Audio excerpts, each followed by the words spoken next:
Yo, yo, yo, what is going on, people? Welcome to Throwdown Your Questions, episode 591. I'm your host, Tony Polanco, and tonight I'm joined by Emilio Lopez.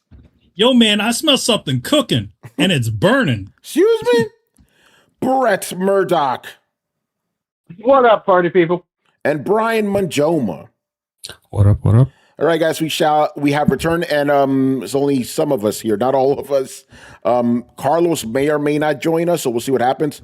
And Chris better join us if he wants this fucking contest to go underway. Alpha Chuck, I already saw your comment before the show started.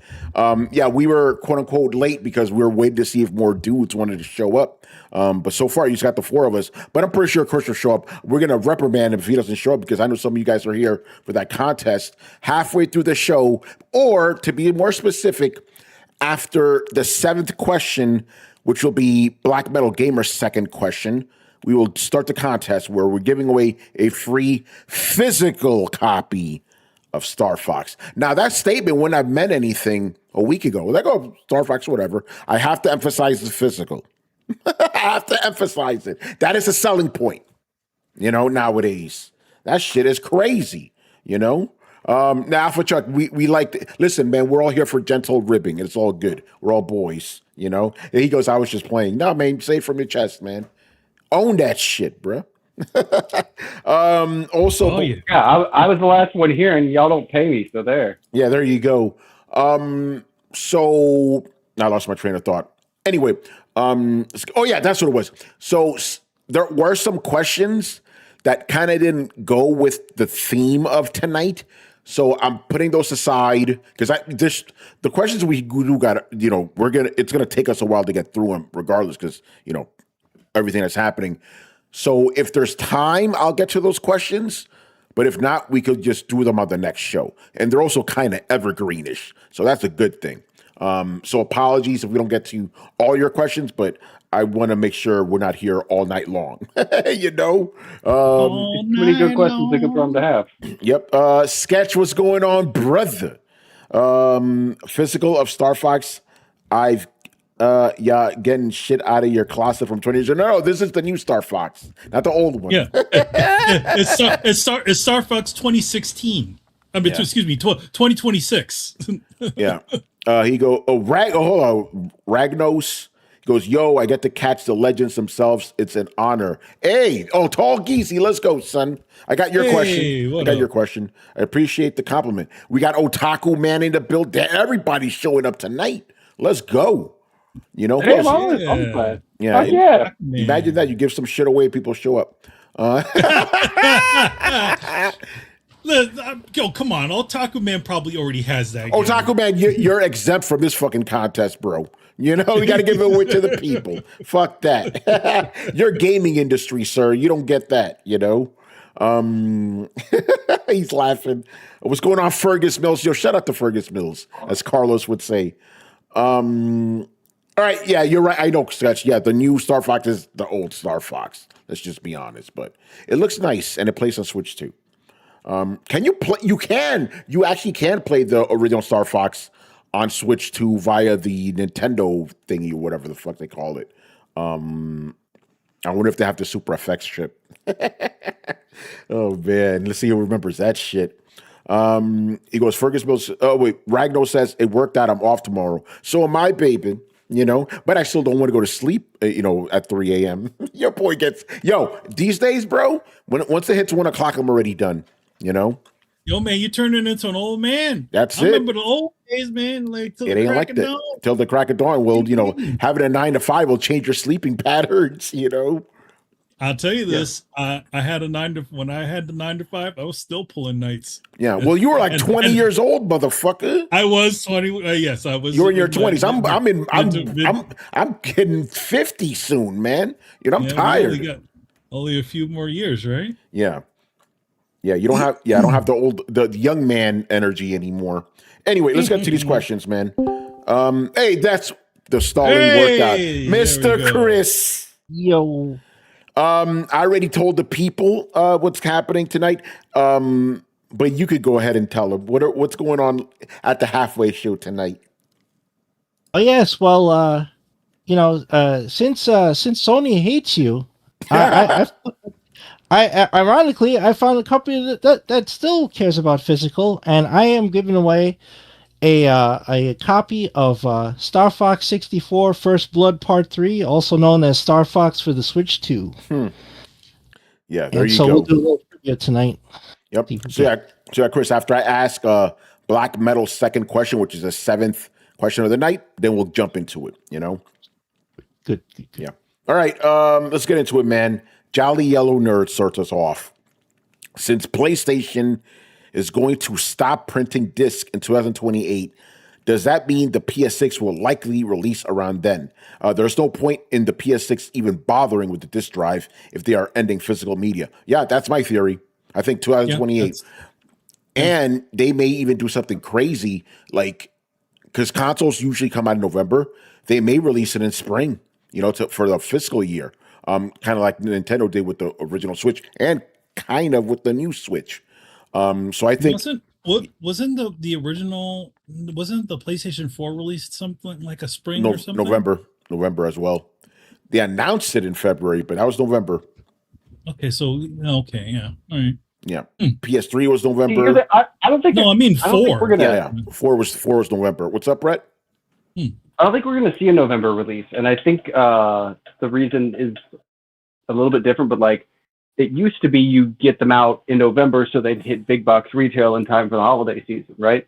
Now you got to worry about the actual logistics of the shipping being on Sony themselves. So like, if they released in November, they would have to get a whole bunch of PlayStation shipped by Christmas, or people would be really pissed off. And I think they give themselves more wiggle room than that.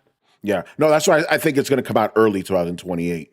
But not for those reasons, because they've I'm straight up just saying, I don't think we're getting a November release console again, just with the way scalpers and releases have happened. That's too much bad press at Christmas time. Yeah, that's a good point. So yeah, what about the rest of you guys? You think 2028 is the date?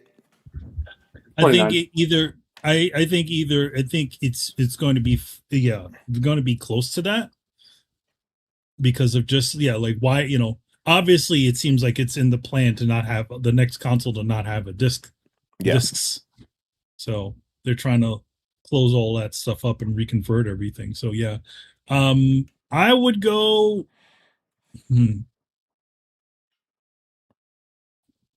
Yeah, I would go with. I'm actually going to go with what Brett said, 29. Oh, Brett said 28. 28? Oh, did you say 28, Brett? Oh, I said 29. Oh, you did say 29. Oh, that is interesting. That would be smart, because think about it. Your current PlayStation is still going to be viable at that time. Yeah, so you have it. So like, okay, discs go down in July. They didn't give a month for that. They gave a month for for a thing. But at least you give 1 year till the new shit comes out, or most of the year, or whatever they decide to stop doing it. Yeah. Sketch goes, are we forgetting the price point? No, that's not part of this discussion, but we have brought that up. That's not part of this. That's not part of this discussion specifically, but obviously you are correct. Part of why I say 29. Yeah, because maybe they're praying to the RAM gods that price will stabilize, No, I mean, honestly, it's fucking a bit more insidious than that. Like, the real is, they're probably going to push to 2029 to see if they can get RAM for lower price, but that savings will not be passed along to you. It'll be folded directly into profit. Mm-hmm. So it's not about saving you money or releasing a console that's worth its money. It's about maximizing corporate profit. Yep, I agree with that. So yeah, you're not going to see one before 2028, regardless. So that's the answer to that one. All right. His second question is, how will the constant and Sketch, here you go. How will the constant rise in console prices affect the slow but sure gaming crash you guys have been talking about for the last 3 years? It's going to accelerate it, And I find it so funny when I was telling people about 2 years ago, I'm like, hey guys, we're in the middle of a game crash. It's just very slow. This shit's just going to accelerate it, because no one's going to be able to afford these fucking systems anymore. You're going to be priced out.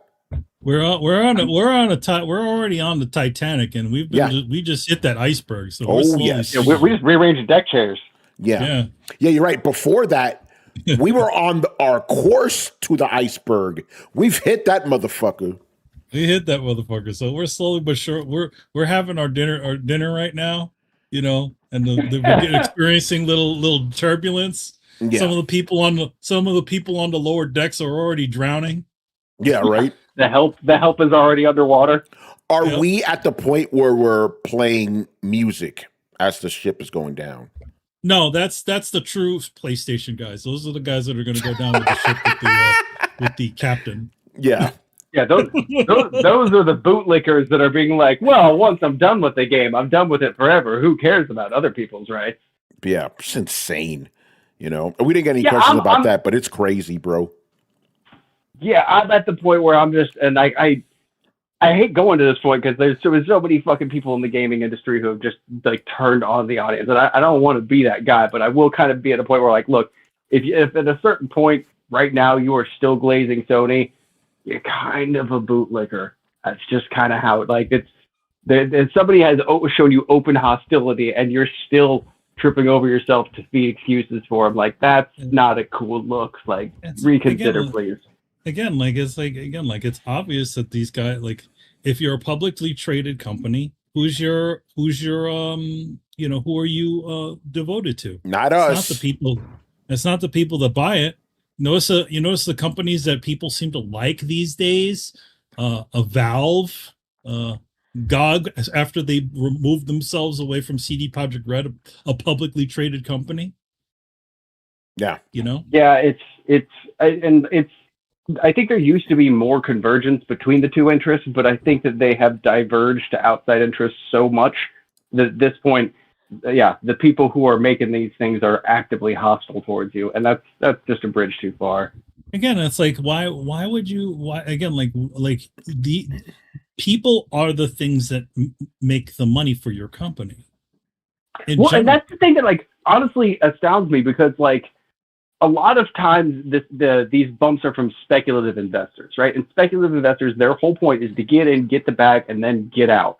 So you have the leadership of a multi-million-dollar company actively taking direction roles from somebody who does not wish to see that company live beyond 5 years if they can strip it for parts and get out. Like, it is such a self-adversarial point that I'm kind of like, it's stupid that we're even here. Like, you are running, you're running that, like, yes, we are hitting the iceberg because it's being piloted by a guy with a jet ski and a suitcase full of cash given to him by Big Iceberg.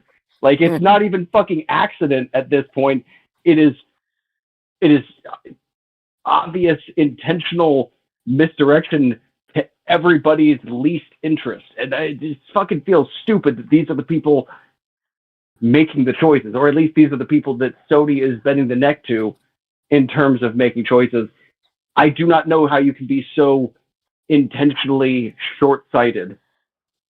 And Brett, to your point, PlayStation made this announcement, their fucking stock price went up. Oh, I know. And that's what I mean. Like, antagonistic is it. Same shit with fucking Rockstar. They're like, oh, we gave them an $80 option instead of fucking over the entire game industry and solidifying a $100 price point as the end-all, be-all of new games moving forward. And they still honestly kind of did that. We all know that's fucking what's up. But because they gave us those fucking table scraps, investors fucking, like, pulled out. Rockstar lost money by showing the barest amount of, I don't even want to say grace to its past customer base. It's just they gave them a little more lube before they fucked us. Yeah.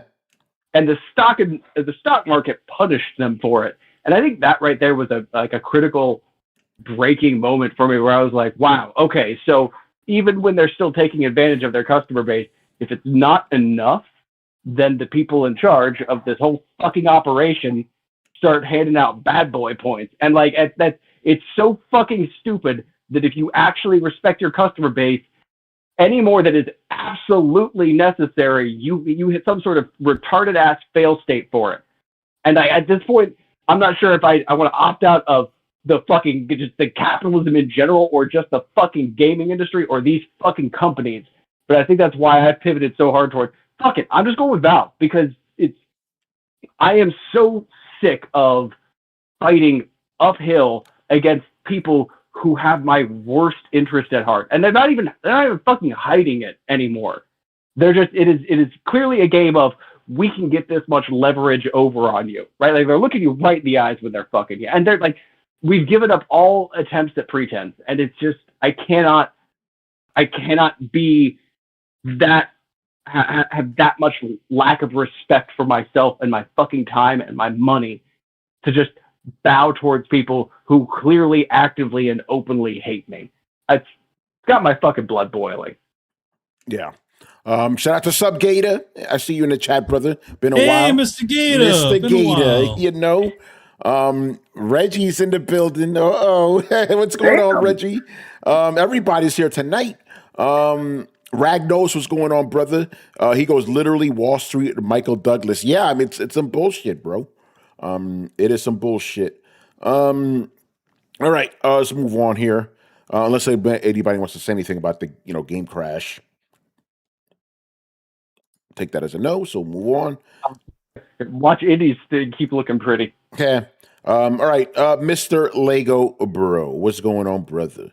He goes, will the rising price of memory and SSD stagnate gaming technology? When the PS5 came out, we got faster SSDs with better load times, but now it seems we'll be stuck with the same old tech. Yeah, it's a good point. Here's the thing. We've already been seeing diminishing returns when it comes to gaming tech for years. The best thing you got was probably faster SSDs. Yeah, you had the ray tracing and all that, which is nice, but the thing that really stuck out was like, whoa, these games load fast.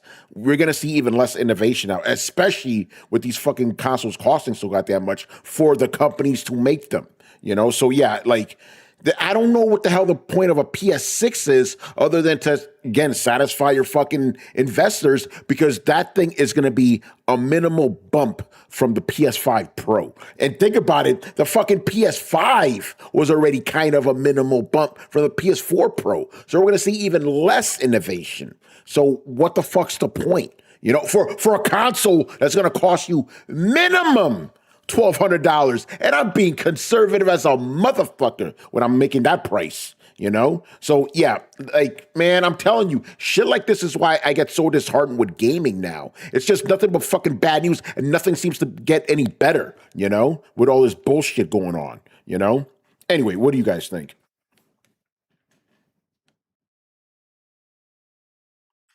Subgator says. Sorry to jump in here. Yeah, so here's the thing. And this is what fucking scares me. If I do the math, right, like I was just looking this up. So PlayStation 5 regular has the equivalent of a 2070 Super, roughly speaking, right? So let's just say that the next generation just didn't catch up to current standards at all. Let's say it just jumps one generation and moves to the equivalent of a 3070 Super, right? 3070 Super for the card alone, new, is $450 to $600. Just the card, right? And I realize that that's not a one-to-one because it's going to be an onboard. It's not going to be a separate GPU like it is in a PC. But still, like those prices carry some weight. So even if you're kind of parting out and giving discounts without taking into account the form factor, the power supply, the fucking controller, anything like that, like just the graphics. Let's even say like they get a little bit on it. Like, let's just say it says $400 to $500. Let's just say $500, right? Like $456, that's on the low end. Let's say $500 just for the GPU. That's not including the CPU. That's not including the fucking RAM. That's not including the power source, the form factor, the materials, the controller, the power brick, any of that shit. The battery, none of that. How little do we think that we can get away with an upgraded PlayStation? And keep in mind, this is for a 3070. Right? We're on 50s right now, I believe. Yeah, coming 50. Up on 60s.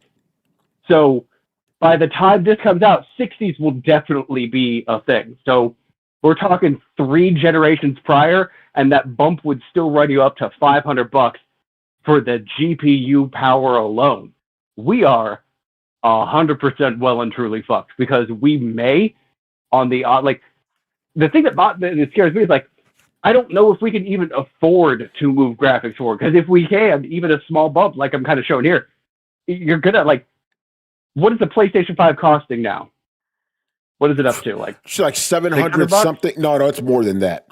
For the very base one, okay, for the base one, yes, like 750.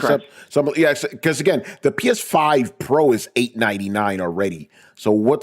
Somebody in the chat, tell me how much is the base PS5 right now? Is it $699 or is it $749? It's one of those two prices. But anyway, go on, Brett.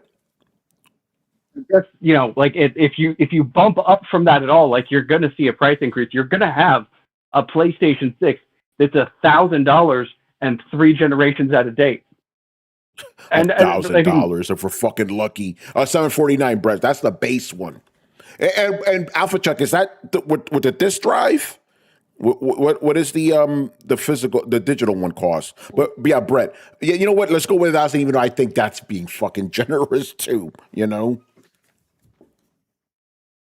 Let me check to see if the PS5 Pro gets a bump. Okay, so the PS5 Pro says it's right. Wait, really? It says it performs similar to a 4070. I don't know if I fucking.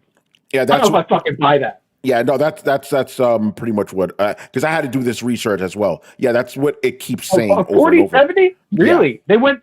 They jumped 2 whole generations for their Pro? Okay, all right. Well, that is both good and bad. So yeah, I think that we may see. I mean, 40's not bad. If we get to the 50 series by PS6, that's still out of date. You're still going to be paying $1,200 for the closed 50 series ecosystem. To be fair, that always happens when you go from one console to the next. The consoles are always behind PC, so that's a given. No, and that's what I'm saying. Like, that's actually not the price point's still going to fucking hurt, but it's not as bad as I thought it could be. I don't know, man. Like, that's still not. I guess we'll still see advancement, but like it's going to get prohibitively expensive. I'm really afraid that the next generation is going to be. I think gaming is going to turn into a luxury thing really fucking fast. It's already there, man.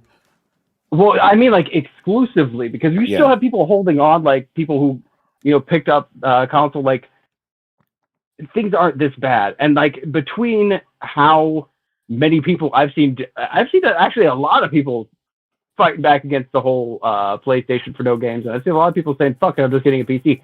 Way more than I thought, honestly. I thought there was a lot more fanboys out there. So between either not being able to afford one or choosing not to get one, like we might actually see a real shift in the customer base of video games. And I'm really afraid that mobile gaming is just going to be there to scoop up the leftovers, and fucking like pray for the young bloods and the broccoli hairs, fucking, because they're just going to have nothing but mobile gotcha games as far as the eye can see. Yeah. What about the rest of you guys? You think we're going to see stagnation in gaming console technology?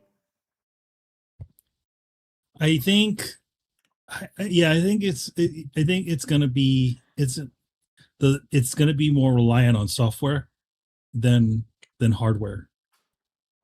It's ironic that the discs are being thrown by the wayside, because you could design some games the way those things all work, but then again, they were also sort of wasteful when it came to compression onto discs and things. But yeah, I don't think a lot of it's going to be stuff that's going to be all on the hardware anymore. I think it's going to be whatever things that they can do on the software side to try to get things to where they need to be. Yeah. All right. Anybody else? Gaming, stagnating, hardware? Yeah, I agree with Manny here. Like in the PC space, we've not seen much innovation in terms of hardware. It's been pretty much just all software based with fake frames, fake resolutions. So I think it will all just be software based, and especially with AI now. So I think we'll see lots of DLSS 5 nonsense with consoles, because again, that is all they can do. Like again, the hardware itself, there's not really been much there's not been enough of a difference in terms of the hardware recently. It's just been okay, slightly more power efficient, slightly more wattage, etc. Again, the stuff that we expect to happen. So just usual tech advancements, but nothing like, okay, we now have a whole new way of processing stuff. I was thinking that at some point we might see ARM-based processors, since lots of tech is going ARM-based, like with laptops and stuff like that. But I think that might be more towards the handheld side because of ARM's power efficiency, so probably not on the console side. So maybe this handheld PS6 might be ARM-based. Again, sorry, might be. Could be ARM-based. How do you think that gaming can utilize ARM architecture? As I said, I think it'll just be for handheld stuff because, again, it's just ARM is really power efficient compared to most things. So that's why I think it makes sense. I've not seen a strong enough ARM system to make me believe that ARM would work well for consoles.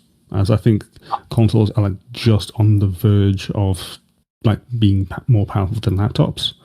So it's kind of like I want to see like a 50, 60 watt ARM processor and see what that can do. And as far as I've seen, like I think probably the MacBooks are like the closest we've seen in terms of power in that range. And even then, it's still good for what they are, but it's not great. Again, I could be wrong. Totally fine with that. But yeah, hardware wise, I think upscaling. Again, I think it's just more on the software side. Like, I think these chips will just be powerful enough to enable more software processing. So, again, I think ray tracing has not plateaued, but it's kind of lost interest with most people. Like, it's not being as an amazing trick as people thought it would be. So, it's not as impressive.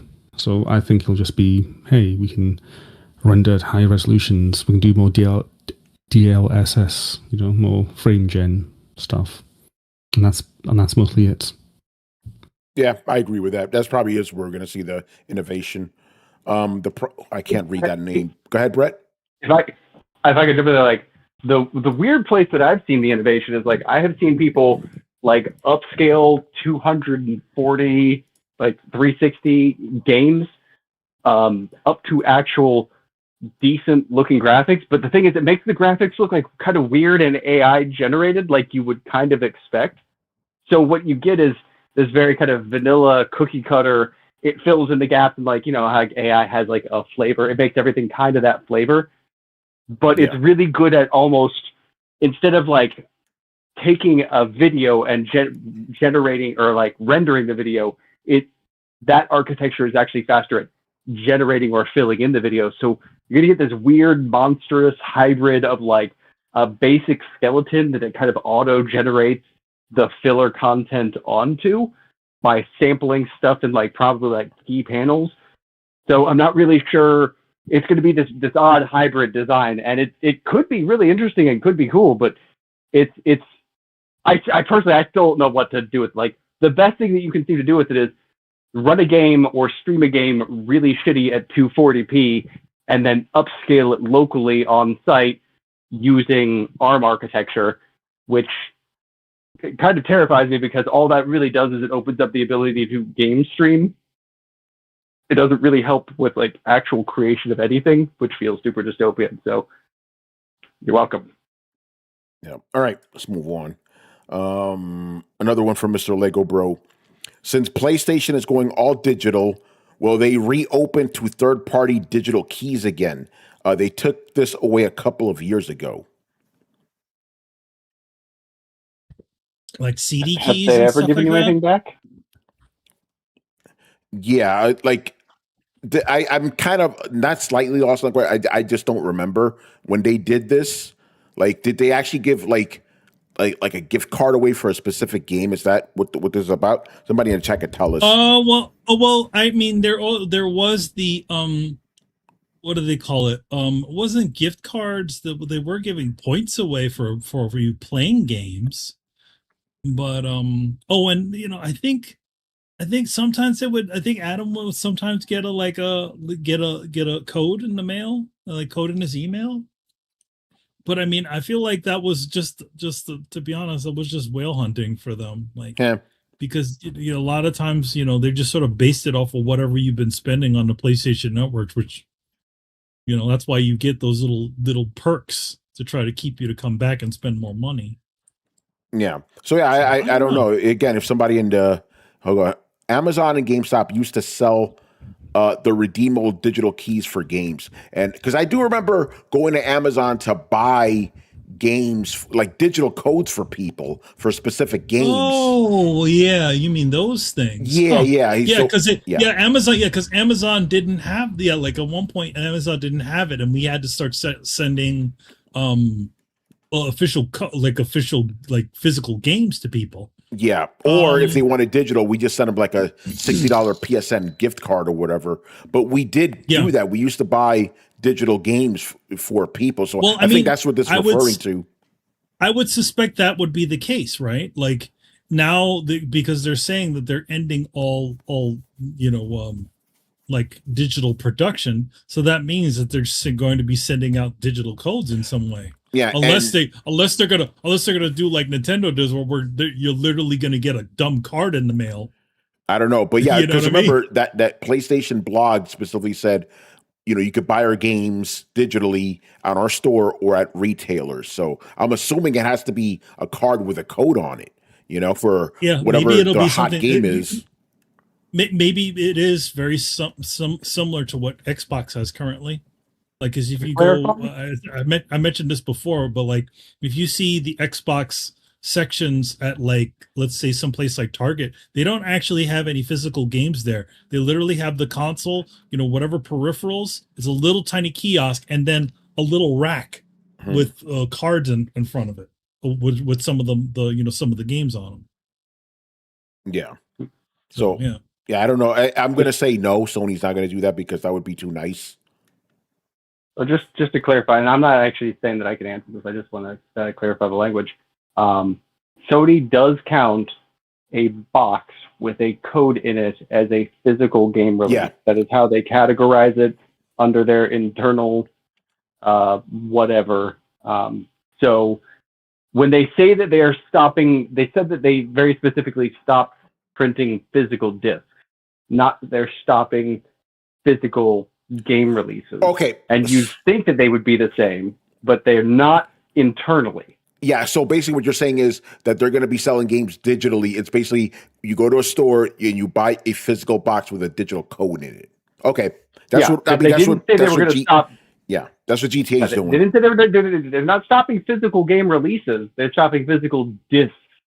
Yes, that's correct. So because of that, they're probably not going to bring back third-party keys. Because actually, in a way, they kind of are, right? They kind of are, but aren't. but just instead of just picking it off the whatever the hell the peg, right? You put it in a box, So you have a nice shiny wall of empty boxes on your shelf. So one thing that I remember, what I know about, like, at least on the PlayStation side, the digital and the actual physical are actually two different SKUs. If you notice, and you can look at this on your XMB, every single one of your games that is physical is separated in some way. So that's why whenever you go to those pages, it always tells you like, oh, hey, view product, you could still buy the stupid digital version. It doesn't actually register it as a purchase that you did. So I think maybe that also that they may also be getting rid of that internal SKU as well. You know what I mean? Where everything is just considered a digital purchase. Philly Fred said exclusive physical box. Pretty much. Yeah. They're not. So yeah, I get they kind of are weirdly going back to third party keys, I guess, if they do what we think they're going to do, but we don't know, obviously, because Sony has been radio silent for 4 fucking days. 4 days. Yeah, they have not said a thing. Naughty Dog had one of the little program 4th of July tweets, and that got destroyed. Yeah. So anything first party Sony related, even Sony Japan is quiet, and they're not on a holiday. You know, it's crazy, man. It's Monday over there. Nobody's saying nothing. So yeah, we'll see. All right, moving on. Tall Geezy, who is joining us tonight in the chat. Am I crazy or is it suspicious that Sony let me read that again. Am I crazy or is it suspicious that Sony first says it's deleting a large portion of digital movies that you bought from them, and then a few days later says, hey, no more game disc, and now I'm supposed to feel comfortable buying anything from them digitally? I just wanted to get your thoughts. Yeah, it's bullshit, bro. You know, here's the thing. And I'm guilty of this too, so I'm not putting myself on a high horse or whatever. Nobody reads the terms of service, right? The reason they're able to get away with this stuff is because you didn't read the part which says we can take this shit away from you anytime. That was always there. It's just nobody read it, you know? They actually changed that term. There was previously there was rhetoric that said that you did, but they changed it. Of course they did. Obviously nobody read it and still are not reading it. Well, who could read that? The terms of service is like an 80, 90-page legal document. That is way too complicated. You have to sit there. Now people are scrutinizing it. Now people are finding things like if your PSN lapses for 3 years, you lose everything. Yeah. Yeah, but here's the thing. So, I knew about it. I didn't read it. I didn't know. You're right. Nobody takes a fucking time. But like, I knew that shit was in there. But when it popped up, it gave me the choice basically to accept this or brick your PlayStation. Those were my options. Like there wasn't any like, oh, I can say no and continue to use my PlayStation because I don't fucking own my PlayStation or any of the fucking games on it. So basically, you have the option to accept and lose everything, or accept and potentially lose everything, or just lose everything now. And that honestly makes me even more angry. Because, like, yeah, if it were just like, oh, we didn't read it, you know, we all signed up for it, like, but no, they genuinely, you have no other fucking choice, which is insane because I already owned the fucking system. Yep, that's how it is.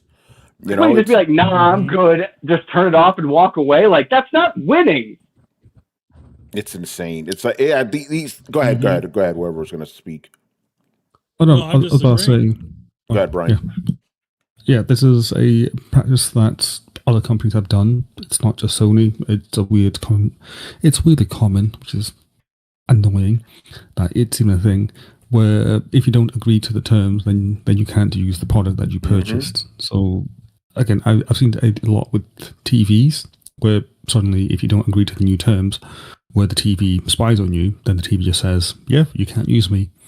Doom, and that's it. So again, I'm not surprised. I also am with you, Brett. I hate that that's a thing that companies can just turn around and say, "Hey, we'll change the terms of use," which are different from terms of use when you bought the product, and if you don't agree to it, then you can't use the product. It's like that's pure disgustingness, and I cannot stand when companies do that. So yeah, something really needs to change, and I hate it. I hate it too, Brett. Yeah. Oh, shout out to. I also want to add into this. Yeah.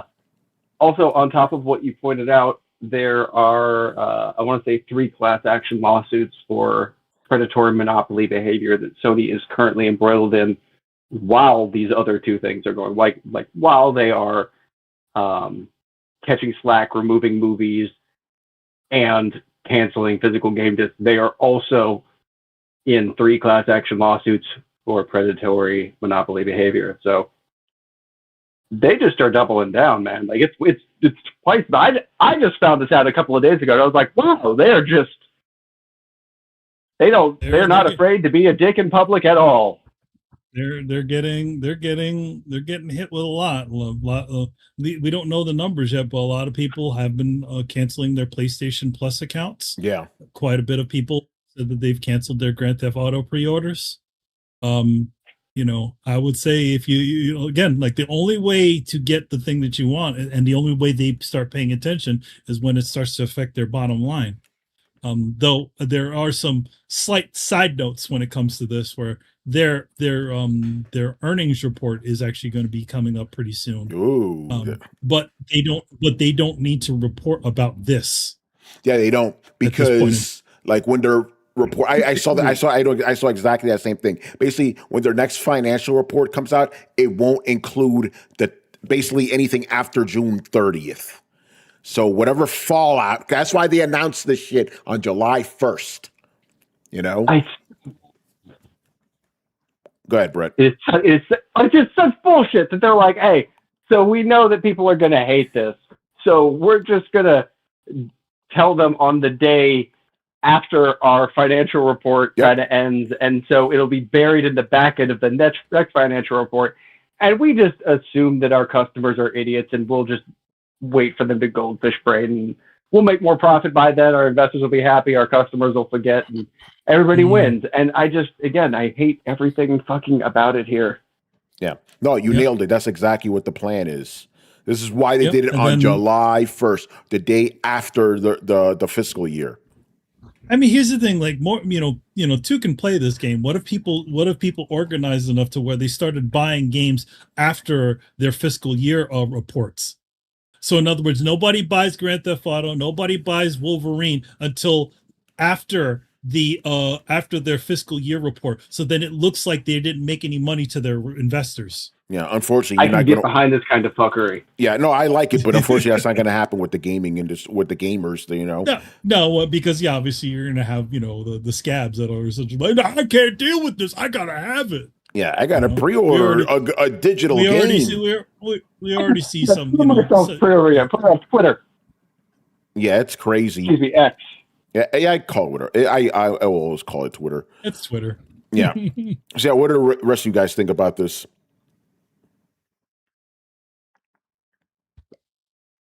Right. Yeah. No thoughts? All right.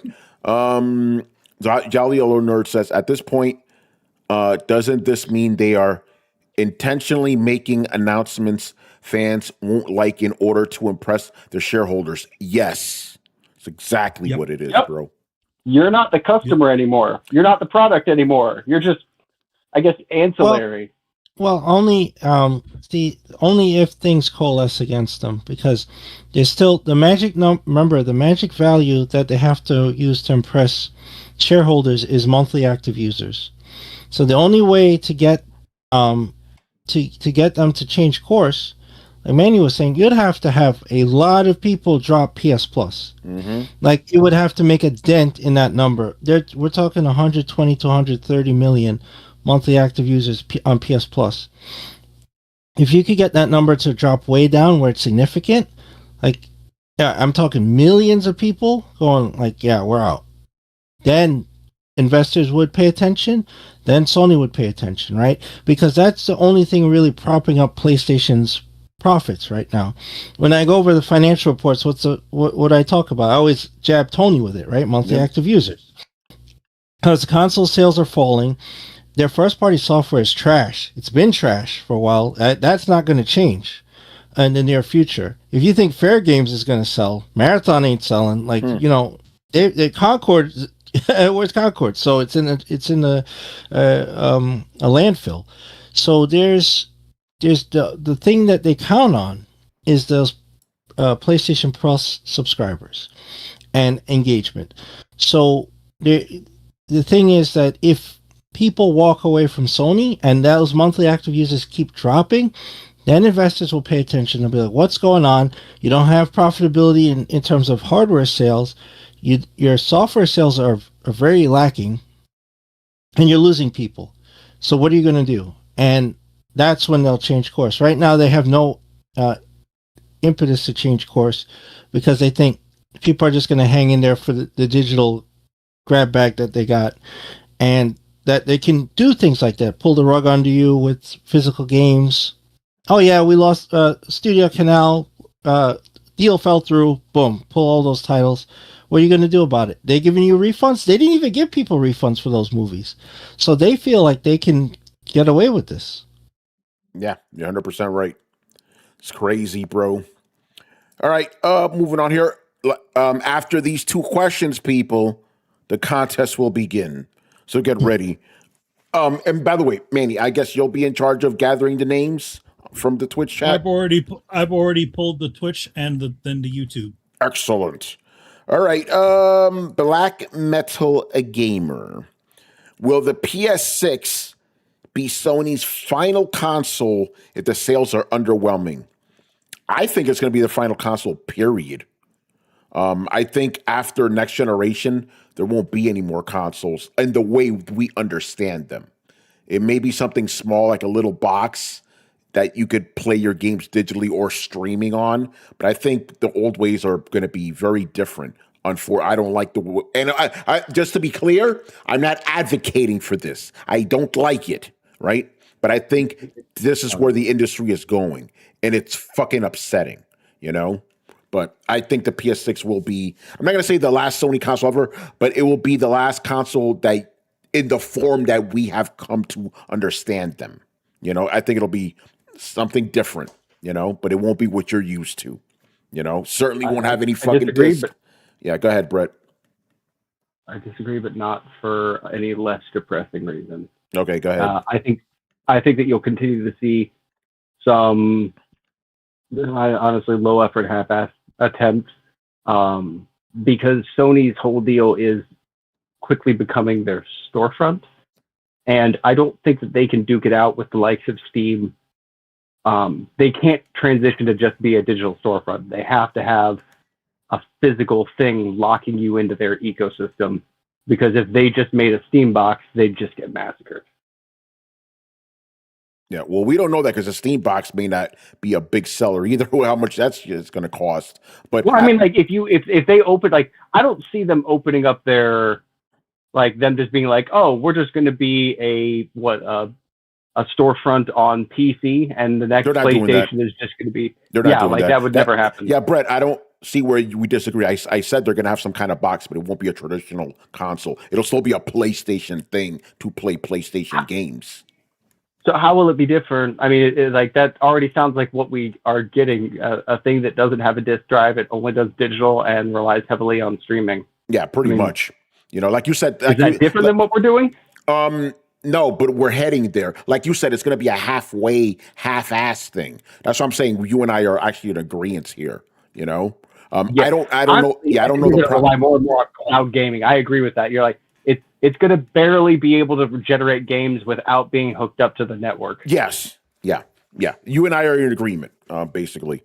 It's gonna be that what is it? The PlayStation Portal is gonna be. That's what the next PlayStation will be. It'll be that you connect to a stupid thing and it streams stuff to you. That's the only way they could make something like that, affordable. Right, and not have to worry about having a high end stuff inside of the damn thing. It's really good at streaming video. Yeah, I'm going to go ahead and add into that by then, in the new God of War featuring Atreus, his cast of zany sidekicks will be voiced I keep by forgetting, Brett. You haven't been around for 3 fucking weeks or whatever. It's fucking his mom. That's the I know star you're talking now. about Luffy. I don't know. I'm looking 3 years into the future. We're going to follow a gay transitioning Atreus and his sassy band of friends who are all voiced by AI in partnership with Google. If you have a Google Premium program that you have redeemed by signing your Google information in with your PlayStation Plus Premium Plus PlayStation subscription Plus at a mere $49.99 a month. We live in hell. We live in hell. Oh, man. Yeah, what about the rest of you guys? You think the PS6 is going to be Sony's last console? Yeah, I think so. I think it's just the way they're pushing server grade hardware and data centers and all this stuff. They're gonna switch it to a service. The PlayStation or whatever is just gonna be like a streaming box. It's just gonna do everything like I was saying with AI generation. It's gonna do all that kind of formulation to anticipate your moves and what you would do and all that stuff, and that's how you'll experience your games. Oh, and they'll keep cutting back the human factor. But like he said, who needs voice actors, right? They'll just have AI generated voices, and who needs music? It'll just generate the music, and have all this nonsense. It's Clown World's accelerating into into the next few years. Yeah, the evolution of Clown World. You're right. Because I haven't heard from him all night. Rich, what are your thoughts, bro? Will the PS6 be the final PlayStation console? Let's see if Richard is there. Mr. Richard Bailey Jr. There he is. Yes, sir. He is here. Very interesting responses. I'm going to say I do not think that will be the last PlayStation console. We have to remember that Rockstar is going to circle back and release the PlayStation 6 version of GTA 6, which I'm sure will sell even more consoles. I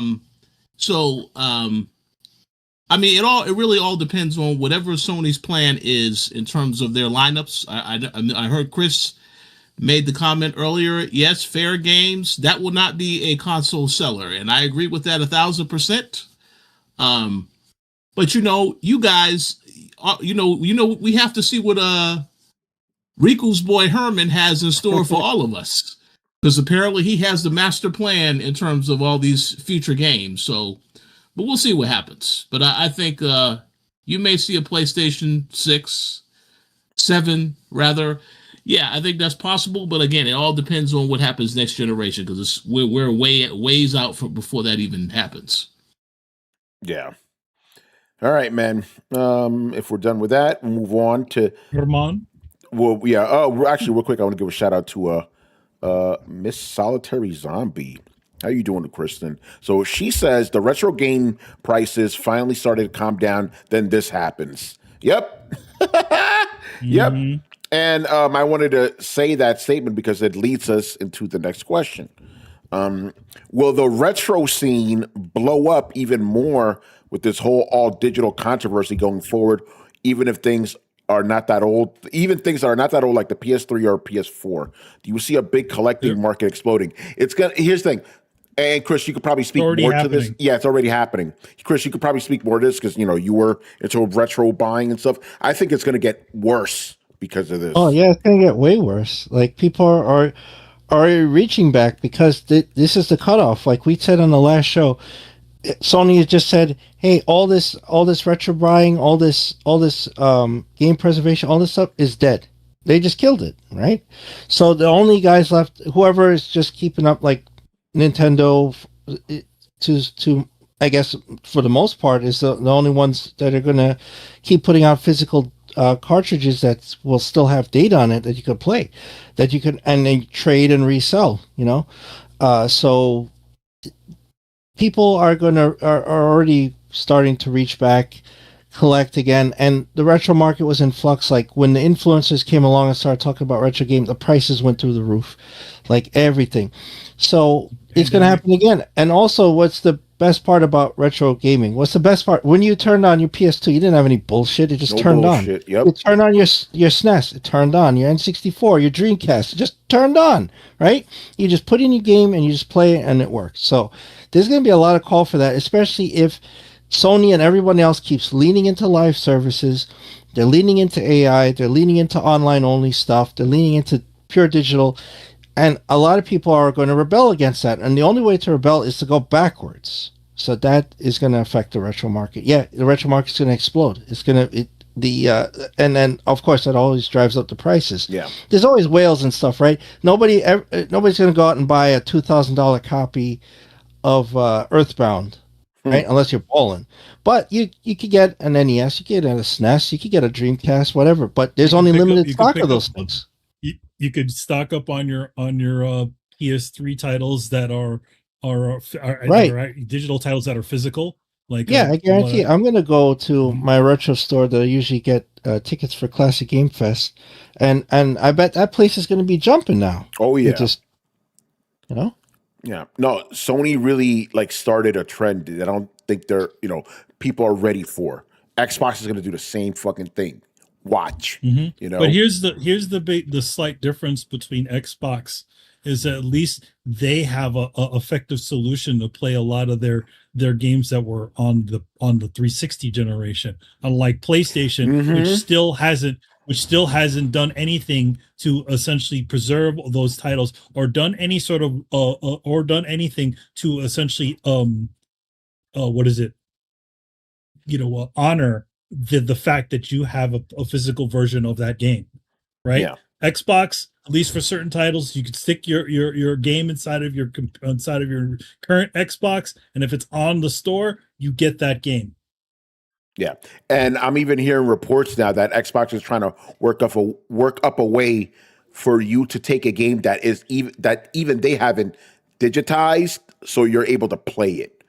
So they're trying something apparently. They're trying something at least. They're not doing like what Sony did with the PlayStation Go, where they literally make an all digital console, but they don't come with at least in the West, they didn't come up with any sort of effective way to essentially get your games to be get those digital versions of those games on that console. Yeah, exactly.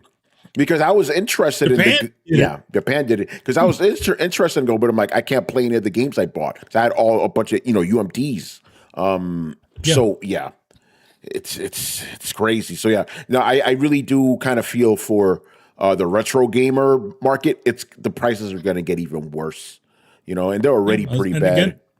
Again, especially for those titles like Rain or The Last Guy or Tokyo Jungle, which never had any physical releases. They had them in Japan, and I noticed already. Those prices are already going up because it's like those things are going to be totally gone. The Hong Kong version, which actually has English in them, those things are going to start going up.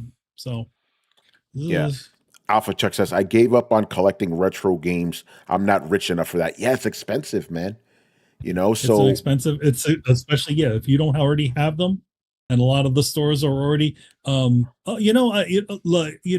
into this sort of retro thing. I noticed that a while ago, GameStop has essentially started put back a retro section in their stores. I saw that, yeah. I showed you a photo of it once. Yeah. It literally is sitting in between the PlayStation and the Xbox, which is at the end. So like they're already seeing something's coming. Yeah. Kristen says there's stuff that I kept from childhood that went up in price recently. Yeah. So how it is. How older some people are going to get rich selling some of that stuff, Yeah. Because it's in higher demand now, Yeah, look at how much 3D Game Heroes is these days. Ooh, man. I still got my copy too. All right, man, let's do it. Let's get this contrast rolling. So, Chris, I'll give it over to you. So, do your thing. And Manny, be on standby. All right, so I narrowed it down. I had 3 questions. I'm just gonna pick what I think is a good question for if you're a fan of the Star Fox franchise. I think you'll know this. Ooh. So, we'll see though. I didn't want to do too deep a cut where I'm like talking about development or anything like that. So, and you motherfuckers better not Google this shit. All right, so one of the Star Fox team is named Falco Lombardi, right? Is a bird. Is he a falcon?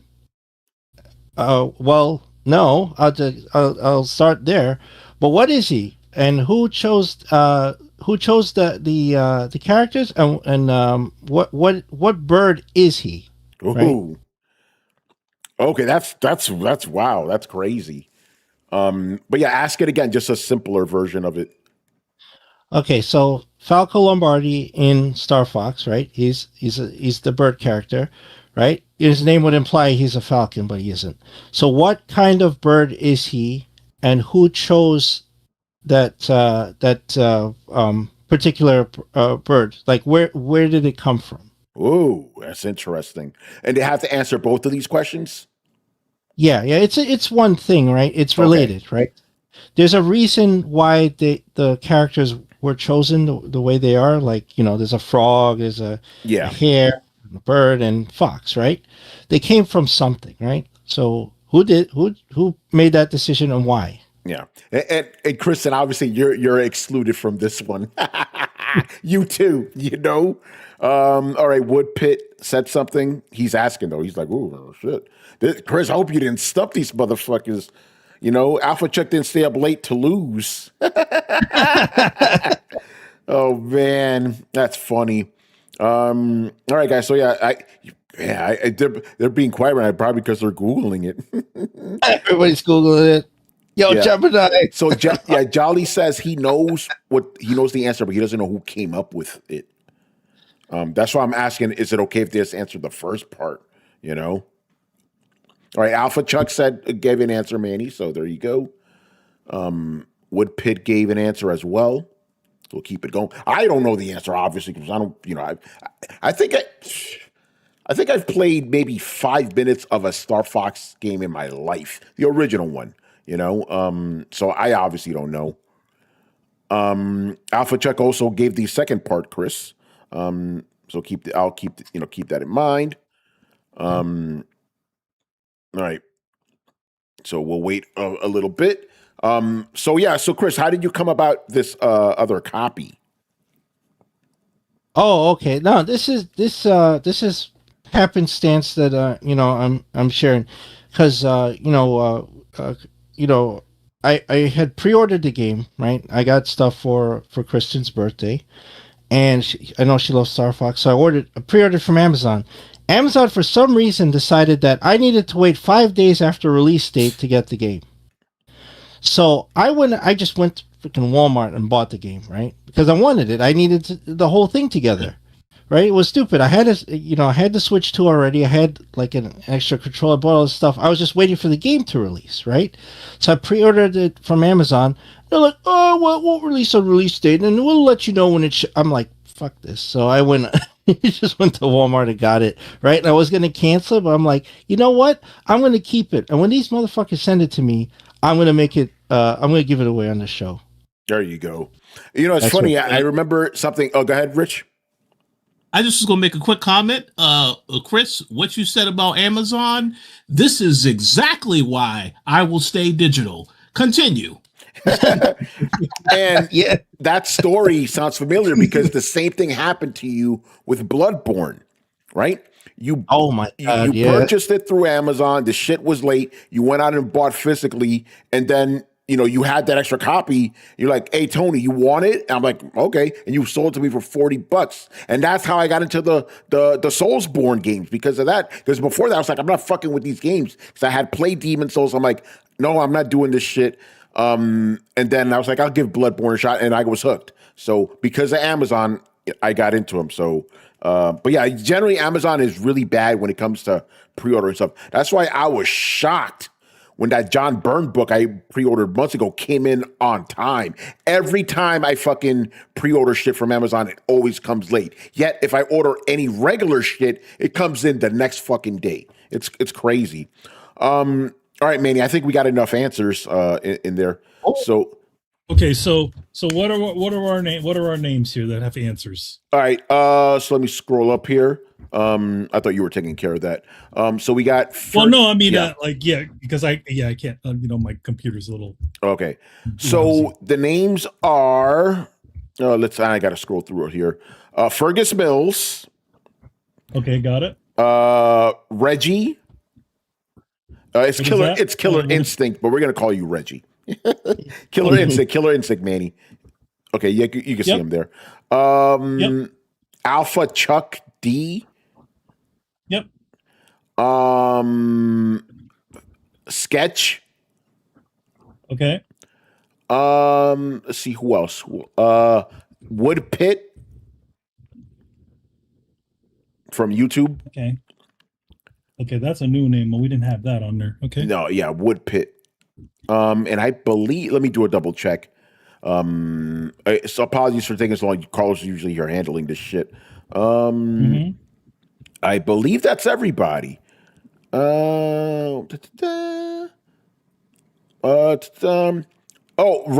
as well, Manny. Ragnos 21. Yep, I got Ragnos 21 there. Okay, good. Making sure. No, not Philly Fred didn't say anything. He said it was the shit. Manny, Reggie, thank you, sir. He says don't count him. Thank you for that. We want to get, you're obviously a fan too, but it's good to give it to the, fans of the show. Go ahead, Rich. Well, yeah. Okay, I'm gonna we're moving Reggie. What was his? Killer Instinct. All right. Yeah. Don't worry, Ragnos. We got you, brother. Ragnos 21. We got you. Yep, Ragnos 21. What about the Brigade Ranger? Something like that. What? I don't see that one. Okay, I guess that was somebody just popped in real quick. Okay, so now it's not that. No, Alpha Chuck, don't sign in with your alternate, motherfucker. Yeah.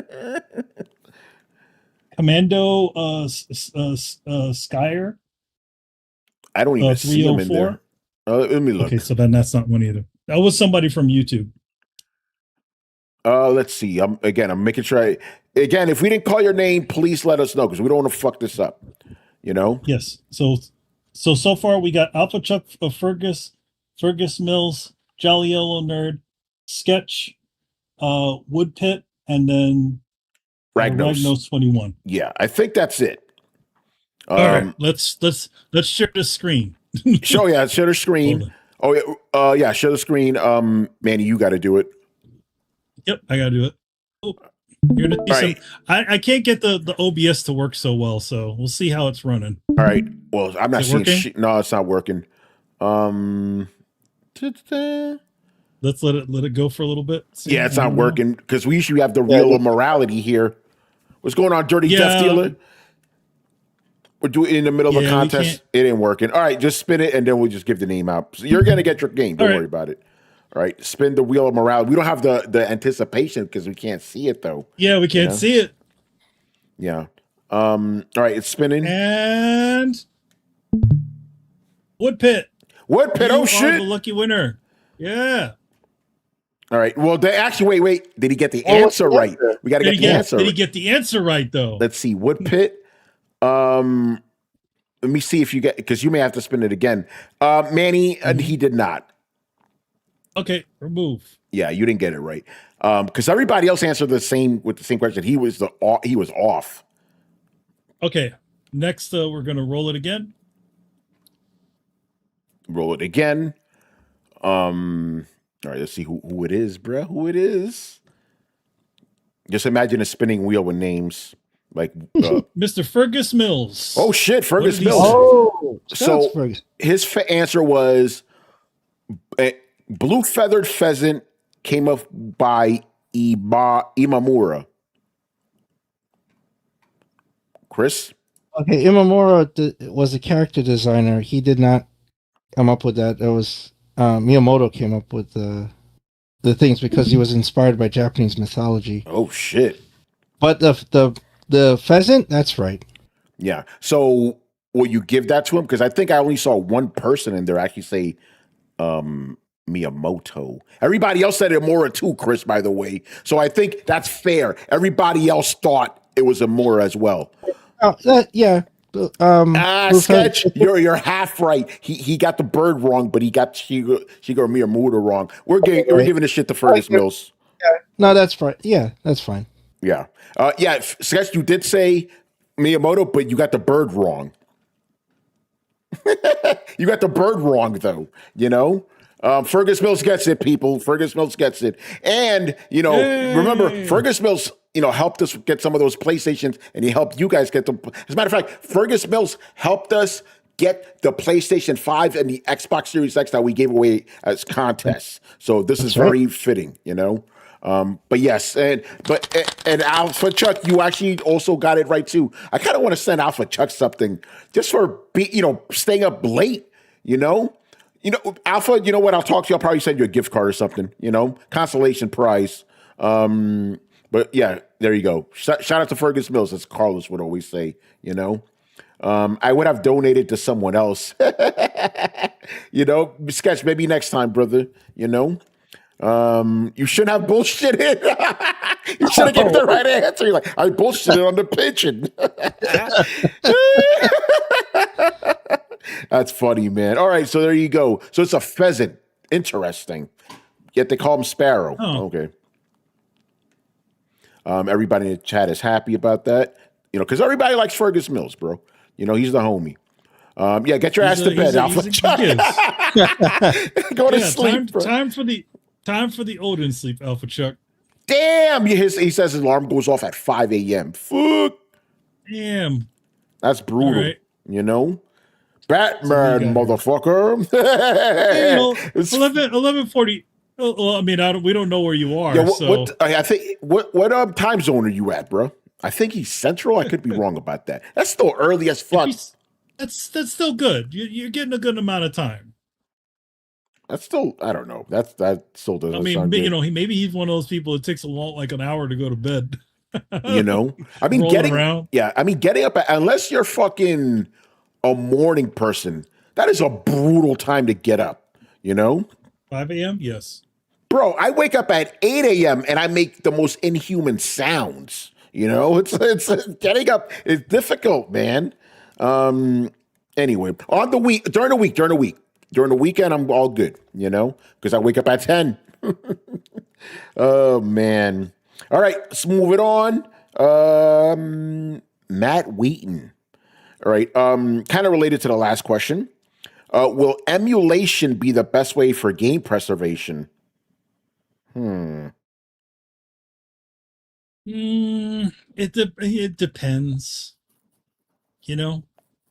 Like I feel like the hotness right these days are the FPGAs, man. The ones that actually are that literally clone like a classic console. I hear now they're working on a Super Nintendo one. Oh, they had the Super Nintendo. Excuse me, not Super Nintendo. N64. N64. They have. I believe is that out, Chris? Because that shit's been delayed forever.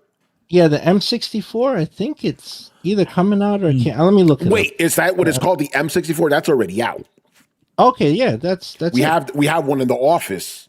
Okay. So they already have these sort of FPGA consoles. Yeah. Well, I don't think he means the hardware like the FPGA. I think he means the software preservation, like time. Yeah. So emulation is the way, because eventually our carts, all this stuff is going to degrade to the point where it can't be read anymore.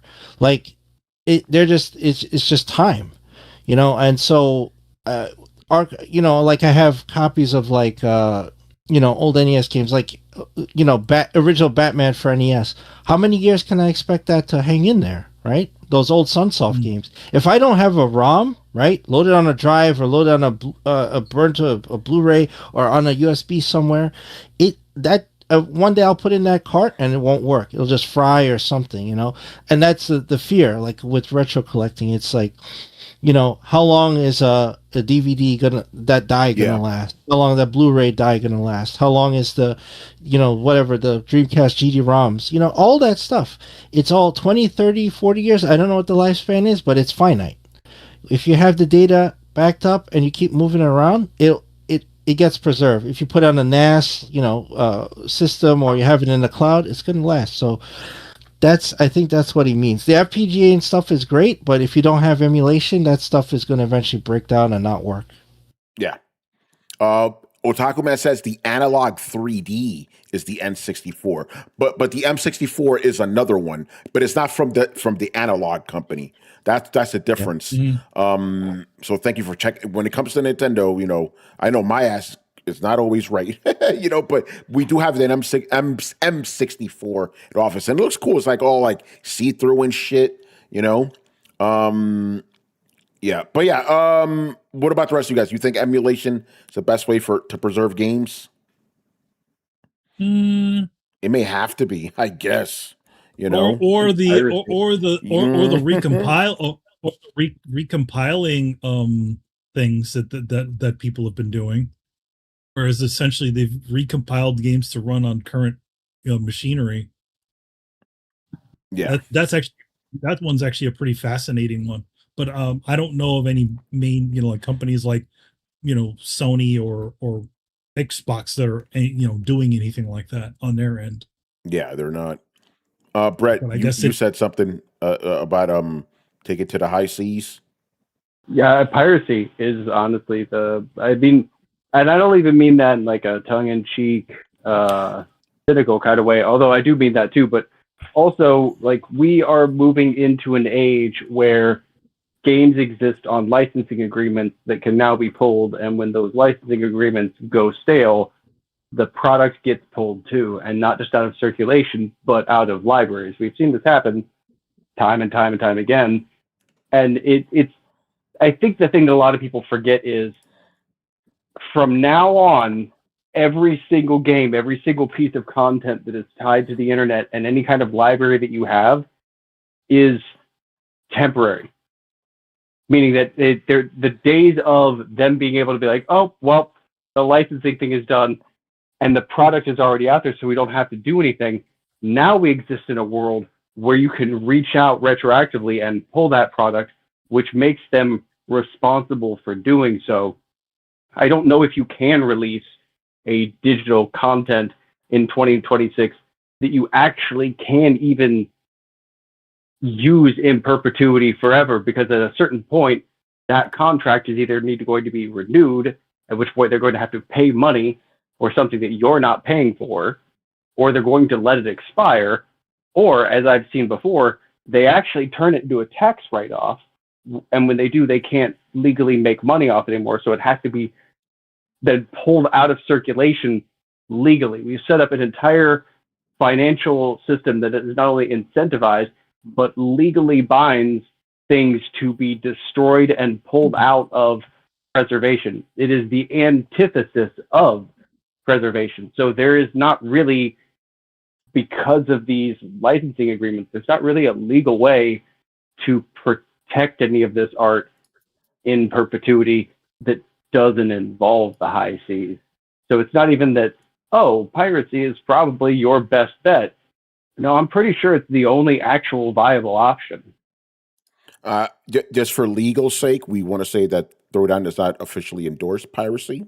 I'm actually quoting and paraphrasing the head of the Society for the Preservation of Games, who said this.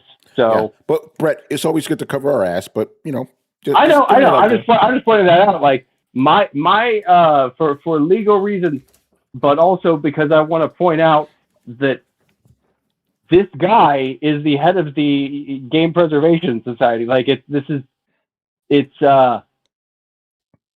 you really? I'm not going to argue with him. I don't have the chops or the credentials to argue with him, and I think we're all speaking, you know, not in a way that is endorsing piracy, but is simply stating a very plain fact made true by the environment we're looking in. I'm not suggesting anybody do anything. Yeah. I'm just saying there's a clear necessity for it that has been made by the very companies who are trying to profit off of it. So I'm just reading the room. I'm not saying for anybody to. Oh no, I wasn't. Get an eye patch. I was or a three-quarter hat. I wasn't saying. Or a parrot. Yeah, I wasn't trying to talk down to what we're saying. I just had to make that legal statement. But I am so fucking glad that you cited the source, because if this guy's saying it, adds a little weight to it. That's all I'm saying, bruh. You know, not endorsing anything, but if the guy that is the head of the Preservation Society or whatever is saying this shit, you may want to listen. At a certain point, you can only read the room, and you're like, that's not a liability. That's just a fact. Yeah, basically. Basically. All right. Let's move on here, unless anybody else wants to jump in on game emulation. This one's also related. Oh, go ahead, Manny. You're muted. I hear eye patches and three-quarter hats are on sale. Yes. Get them now before the price goes up. But there's no RAM in it, so you're good. All right. Hold on. Another one from Mr. Matt Wheaton. Considering that Sony is doing away with physical media and others may follow suit, should we even bother buying games in retail stores? Should we even bother buying games in retail stores for games, or yar har har fiddle dee, a pirate's life for me? Refer to Brett's answer from the previous one. If you can't own it, you can't really steal it, right? I mean, right? Just saying. Just saying, if you don't own it, how is it stealing? I could just, improperly borrow and or access it temporarily. Yeah. But he's right, though. It's like there is no point. You're going to go to GameStop to buy a fucking empty box? Oh, no, it's not empty, Tony. It has a code in it. All right, bro. Yeah. You know? I'll tell you one thing is that this stuff literally puts so many businesses out, companies out of business. Yep. Not only just GameStop, Limited run games, fucking done. Limited run games, strictly limited games. A bunch of studios that specialize in physical media. What are they going to do? Just start reprinting old discs? Yeah, that can't play on a system that you own. The fuck are they printing? Nothing. Empty boxes, bro. Yeah, because I don't have a job in the industry. I could say my personal opinion is gamers are one of the crankiest, angriest group of sons of bitches that I have ever encountered, and one of the most difficult groups of consumers. And I think a lot of these publishers and developers don't realize that they didn't win the war on piracy. They came to a quiet agreement where gamers decided that the convenience of things like Steam and the steep discounts were enough goodwill to come in from the high seas. But if you think for a moment that there are not a bunch of motherfuckers out there with a chest under the floorboard containing a Jolly Roger and a Cutlass, then you are fucking mistaken. Because you are about to bust open a grand age of piracy, the like of which One Piece would be fucking jealous of. I am going to laugh. Because, you're coming up on a point where, bro, AI can fucking code. Do you think AI can't jailbreak your fucking game?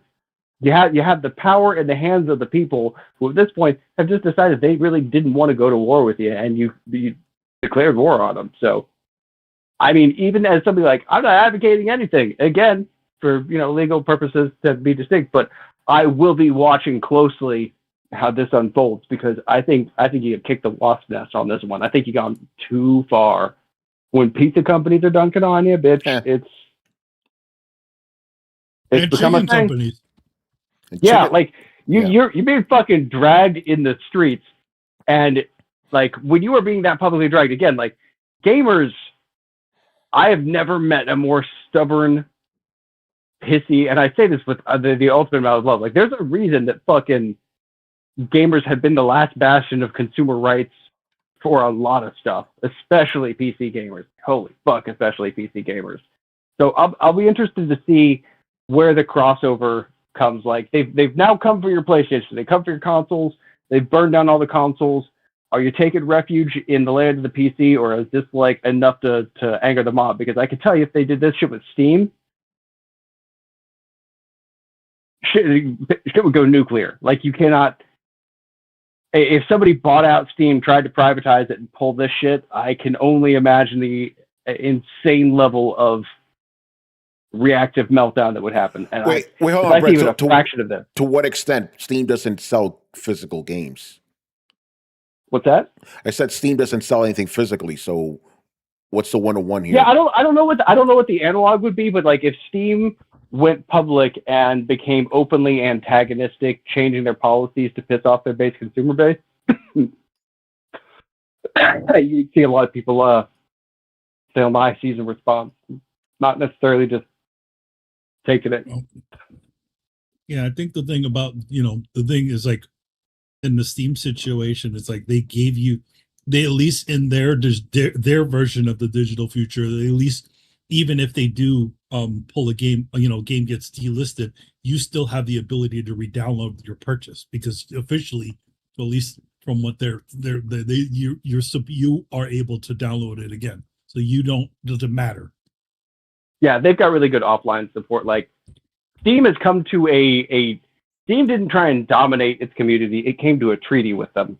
And they kind of went look, if you buy games from the storefront, we are going to give you insane discounts, and you're just going to have such a big backlog that you could just go from sale to sale unless you really want to support the developer. It almost feels like a treaty between the customer base and the company itself.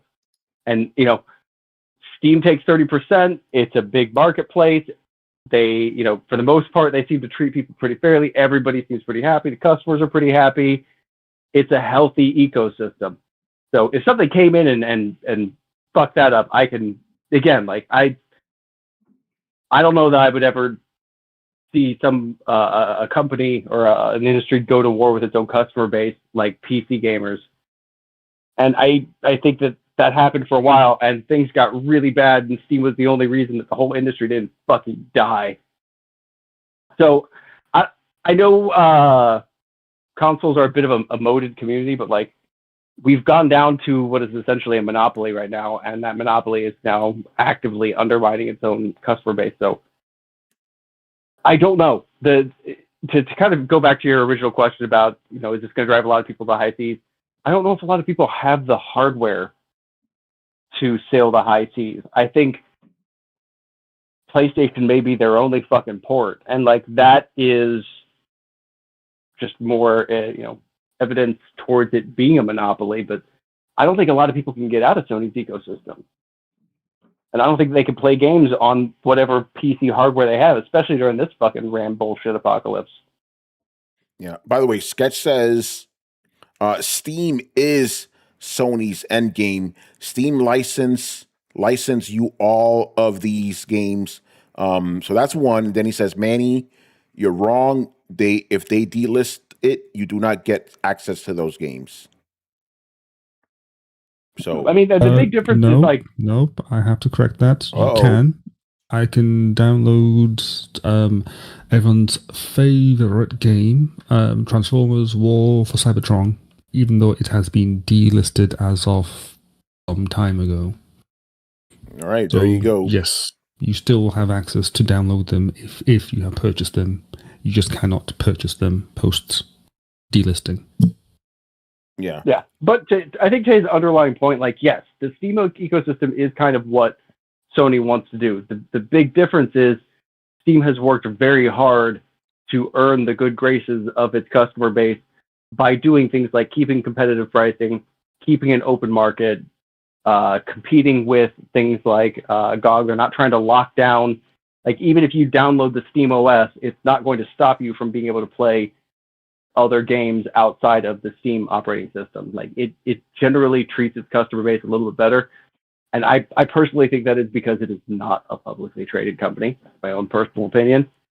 But for the most part, that's why I call it a truce, because Steam has quietly earned the good graces. And it is one of those things where reputation matters for this industry, I guess, more than others. So they do have that good grace. That's because everybody in that fucking company is a millionaire, multimillionaire multiple times over. So, everybody's eating pretty. Why would they need to go public? So everybody's motives are aligned. I'm not acting like this is a fucking charity here, but I am stating that, like, the motivations are still aligned. So we got that going for us a little bit. And without that, I don't. Again, like, can you imagine if Steam and Sony both got full, being pretty much the monopolies that they are, they both started doing abusive practices? Like, I don't know. Maybe I'm just optimistic, but I think a lot of people would drastically rebel. Yeah. All right. Let's move on here. George W. Cush. This one is a bit of a long question, so bear with me. Am I crazy, or are we at a point where Nintendo is the only one trying to make a minimum effort to attract other gamers, not just casuals, with third-party games like Call of Duty and Fortnite? PlayStation isn't trying anything now except safe, boring AAA games or Marvel adaptations. No more risk or projects like Bloodborne or Days Gone.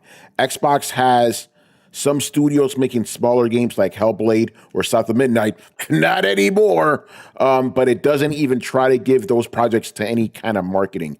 Nintendo, on the other hand, has released 16 exclusives on the 2 Switches in the last year alone, including smaller titles like Kirby Air Ride, Star Fox, and Rhythm Heaven. We also know from leaks that in the next 12 months, we will have an Ocarina of Time remake, Fire Emblem, Xenoblade, a Super Metroid remake, and a fucking sequel to Metroid Dread with 3D Mario being announced soon.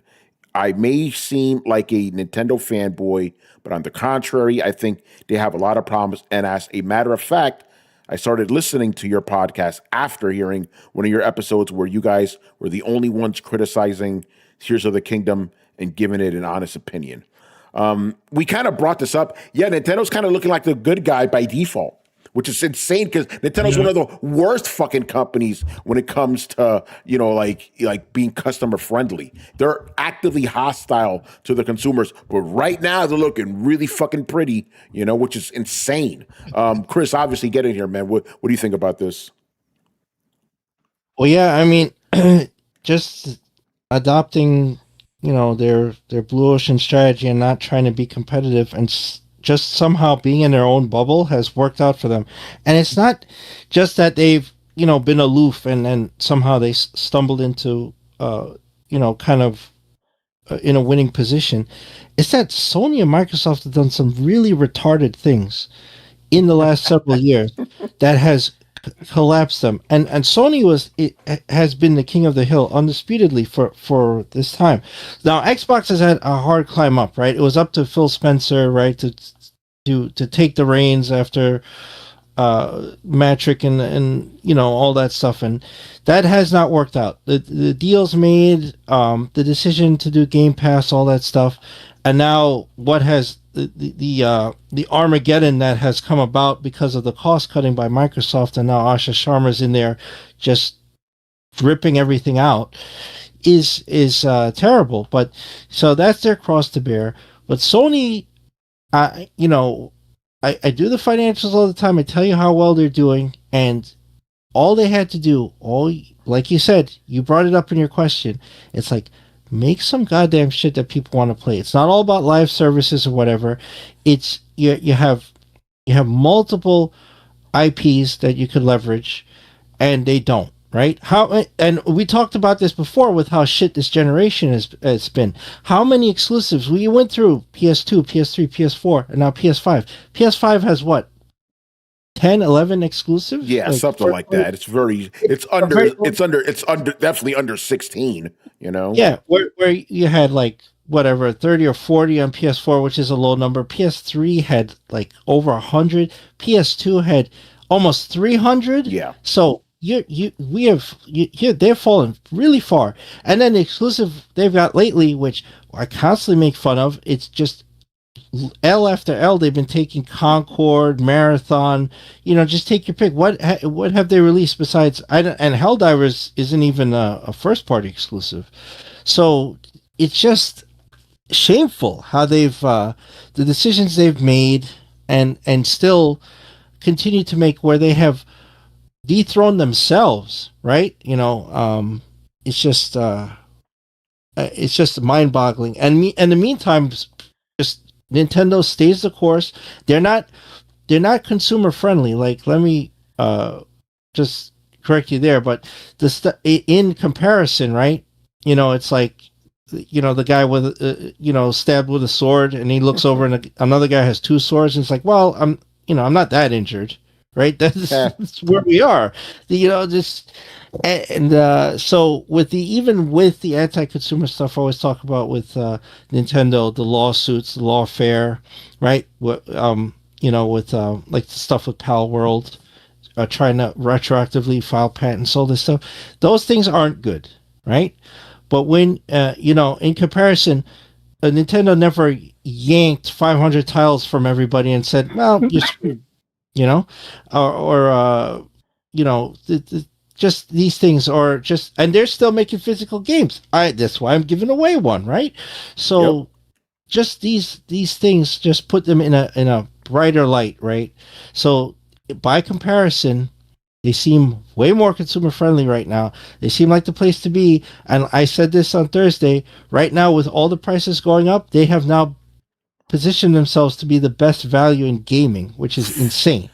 Man, you never thought we would have said that shit on Throwdown, But I hope Maker, you're listening, bro. I hope you're listening right now, because that's just the way it is. Like Nintendo, they look more consumer friendly by not doing anything. They didn't do shit. You know, I actually had a thought about this because like he brings up a good point. Always eat good, like, and to the casual, and I use casual in the sense that like if you're not looking at a lot of the news, what you're getting honestly is not bad. You're getting a fair value for the price that you're paying. I think a lot of people are satisfied with their hardware. They're satisfied with the exclusives that are coming out. The games Nintendo have made, they've always been genuinely fun. Even if a lot of time they're not powerhouses, or, you know, if the last Pokemon game was, I think, genuinely and objectively garbage. But for the most part, even games like ARMS, right? Like, it's a weird idea and a bit experimental. Was it fun? Yeah, it was, in a simple way that didn't grab you forever. But like, a lot of games these days, weirdly enough, fun is not always a thing that all games are. Nintendo's genuinely good at that. So I think at least part of it is Nintendo's asshole behavior is kind of relegated to being, you know, hyper aggressive with things like Power World, for instance, like we were talking about. So it's, I don't know if their hostility even towards, I'm not even going to say that they're not hostile towards their own consumers, because I think they are, but they're hostile towards their own consumers behind closed doors. And I realize we're kind of at the point where, like, we're asking how much bread does this shit sandwich have? But, you know, as a customer, if you're just looking at it from how well am I eating, it's honestly not bad, I guess.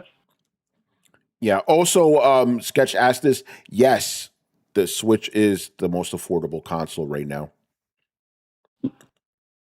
I mean, honestly, that's where it should be. Like, yeah, it raised its price first, but I think it's settled into a reliable value console, budget-friendly value console that is releasing dependable crowd favorite bangers. Like, I mean, they're not shaking the game industry, but I'm pretty sure the Nintendo fan base is pretty happy with the games they've been getting. Yeah, they are.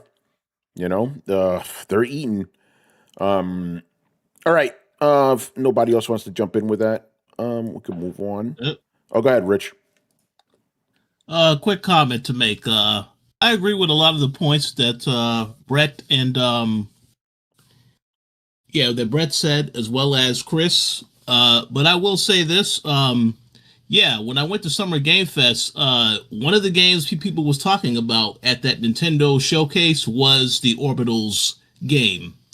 So I definitely can agree and see that, you know, they definitely are. It definitely is the cheapest console right now. We give them credit for that.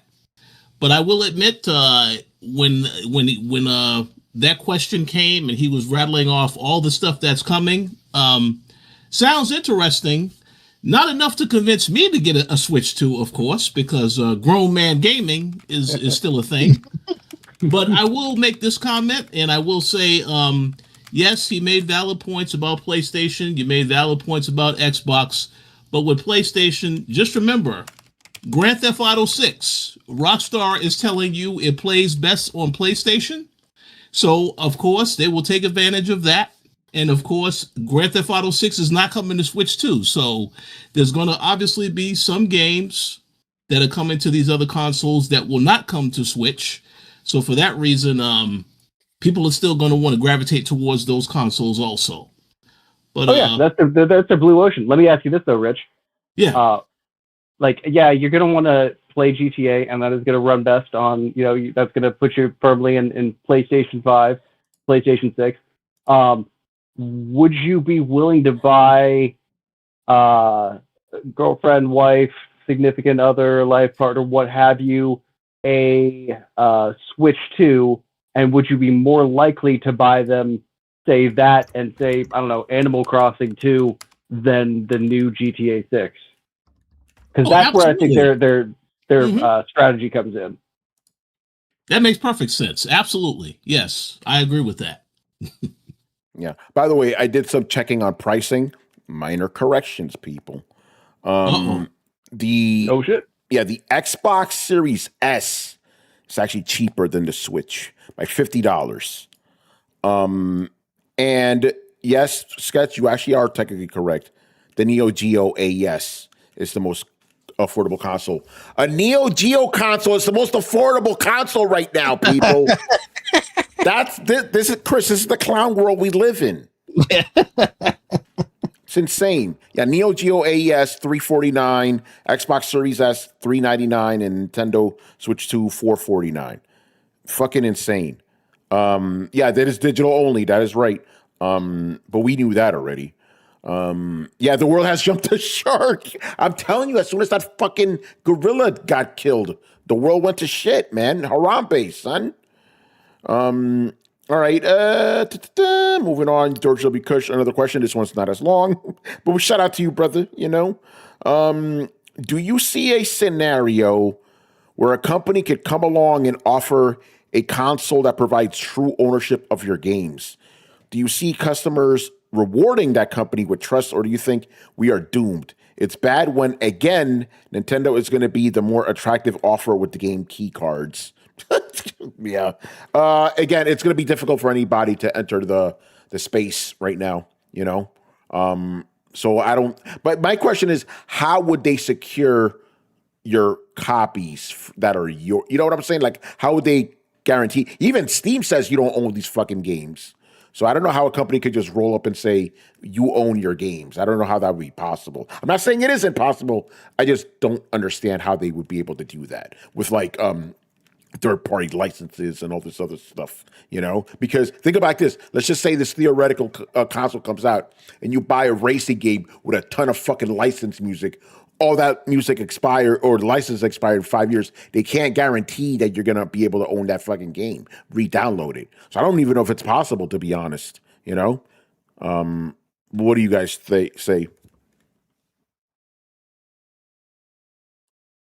Oh, I don't think anybody can enter the space and make that kind of promise right now, because think about with the digital rights, like Tony said, there's music and all of this stuff, but who's going to open up facilities and press like some kind of physical media, right? Either it's a cartridge of some sort or a disc. Nobody has that capacity. I mean, there's companies like Limited Run and stuff, but even they have to use they have to outsource it to do something. So it's very difficult, and I think that unfortunately you'll have to go rewind this and listen to Brett's take on putting on your 3-pointed hat. Don't own anything. Oh man. All right. If we don't have anybody else jumping in, we'll go to the next one here. 2 more questions and we're done, people. But this is still an extra long episode, so that's good. I don't have work tomorrow, so I don't give a fuck. I'm off this week, people. Your boy. All right, Monkey Man. This one's a little conspiratorial, people. Did Rockstar have some inside information that Sony and Microsoft were done with physical discs, which is why they are only offering the digital version of GTA 6? Thank you guys for keeping it 100%. Here's my thing. I think the real reason they're doing it is because they need to make as much money as possible, because this game cost them $2 billion to produce, and I don't think they had quote unquote insider knowledge. They knew this shit already. All these companies talk to each other, but yeah, I think the real reason is, hey, we could save 5 cents on CDs if we don't have to print them. We need all this fucking money back. And this is why they're selling you, again, even though they are quote unquote offering an $80 version, they know the majority of people are not going to buy that fucking version. They're going to buy the $100 one. That's the actual game instead of that GIMP one that the $80 one is. They got you by the fucking balls. And Reggie, I know you bought the game already, so it's all good. But this is why that's the real reason why the game's digital, is because they need to save as much money as possible. Go ahead, Rich. Well, to piggyback off of what you said, and I'm going to go to the excellent point that Emilio said, the game is also not finished. So therefore, they can continue having patch updates right up until launch. And that's why I think it's funny when you were talking about the people that pre-ordered. Yeah, the game isn't finished. We haven't even seen a new gameplay trailer. So I think this is exactly the reason why, because it will be a patch, a day one patch, so on and so forth. But yeah, you're 100% right. Yeah, the game's not done. They can't press it to this because they're just constantly doing updates, you know, and they will still be doing updates post launch, you know. So those are probably the real reasons. All right, and the last question, and Brett, this one is squarely for you, sir. Oh snap! From gaming engineer, aka Alpha Chuck. Simple. What are your thoughts on GTA 6? I am so glad you asked. I think GTA 6 is it's the gaming equivalent of the Edgar suit from Men in Black. Oh shoot. I think that the irony is palpable that a company like Rockstar has become everything that they made fun of, that they have become every bit of the capitalist punchline that they so used to ruthlessly mock. And I think that they have sold us all up the river and become so disconnected with the constant evergreen stream of fucking shark cards that they're not even on our side anymore. Not even in the sense like, and maybe this bit of whimsy or whatever the fuck you want to call it comes from me like being a small business owner in that I am my own small business. And I do make money from the tattoos that I do, but I also care about the tattoos that I do. Manny does art, but he also cares. I know for a fact he cares about the art that he does. You can make money and be passionate about the thing that you're doing. The two are not mutually exclusive. And you would think that making money hand over fist would actually free up a company like Rockstar, but it seems to be the opposite, because the big thing, I stepped away for a month and I came back, and so all this shit hit me at once. And I'm not sure if it was like walking into a room where somebody's just been beefing, just fucking ripping ass, and like everybody in the room has just been like smothered slowly, and you walk in, you're like, what the fuck? It smells like somebody shit their pants. That was what it was like coming back after my surgery and not being here for several weeks. I cannot impress enough how much them losing money when they put out an $80 option that was devoid of core content. So what is essentially an inexcusable transgression upon its core community.